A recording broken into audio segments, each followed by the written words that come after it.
Well, you know, it's mostly about keeping the wind off. Chris Janelle lives in one of the hundreds of tents set up in Strathcona Park, a homeless encampment that took root in the spring. I mean, I'm pretty happy down here living outside, and I'm here with my community, my family. I love these people. It's awesome here. But the camp is a contentious fixture in the neighborhood, and it's a clear display of the homelessness crisis being debated during the provincial election. It's not working, Mr. Horgan. So when do you stop? When do you stop pursuing a dead end? You don't have solutions, Andrew. If you had them, you would have implemented them in the 16 years that you had. The problem got worse, not better, on your watch. In a province with immense wealth, there's also glaring poverty, and more neighborhoods are seeing it firsthand. Many living outside suffer from addiction and mental illness. And some residents fear for their own safety. Drug addiction behavior is scary. Dude, you're a fucking rat hole. I'll stab you, buddy, so quick.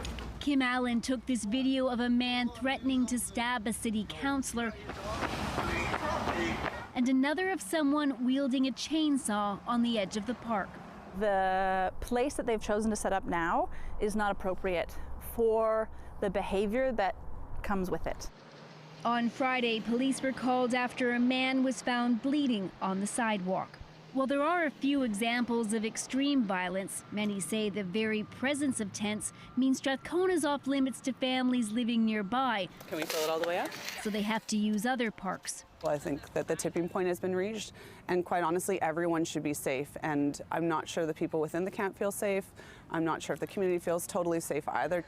Vancouver City Council agreed to spend $30 million to buy and rent vacant rooms to use as emergency housing, but part of that plan relies on funding from the federal and provincial governments. Despite our best efforts, it seems to the public that this is getting out of control. All three provincial parties acknowledge that the hundreds living outside need to be moved into safer, more appropriate accommodation, but the language being used is very different. We need to end these lawless camps and tent cities. The kind of urgency that we acted with in the beginning of COVID-19, which saw a lot of people get housing, we should be doubling down on that.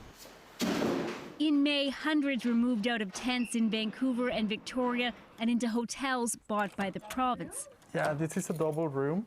Has a living room area and a bedroom area. This suite is for a couple, and it's now become permanent housing. So this is our overdose prevention site. At first, there were complaints from neighbors around noise and needles on the street, but Jose Reyes, who oversees the site, says things have improved. I've been hearing less, which is a good sign.